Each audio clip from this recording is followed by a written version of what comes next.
Ka dhe një lloj paragjykimi që njerëzit në Partinë Socialiste ose kandidatët për deputet ose që janë përgjithsisht pjesë e skuadrës drejtuese janë gjithmonë të njëjtët, riciklohen, edhe jo nuk është kështu.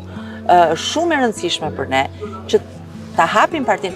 Dikur e hapi derën për mua në Partinë Socialiste dhe pa e kërkuar unë më ftoi. Edhe është ai që sot është kryeministri i Shqipërisë. Në qoftë se secili nga ne nuk e bën këtë në momentin që bëhet pjesë e asaj trungut të Partisë Socialiste, Partia Socialiste do t'i thajë ndegët.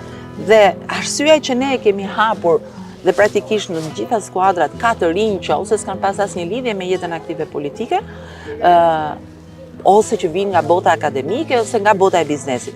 Sidomos nga bota e biznesit, dhe Piro Dhima ishte një zgjedhje pikërisht e një njeriu, historia e jetës së cilit është historia e qafës pazarit, është historia e rilindjes urbane. Është prova më e mirë se si ti mund të shkosh si shumë gjirokastri të tjerë që kanë jetuar e punuar në Greqi dhe kthehet dhe është krejt në biznesin e familjes.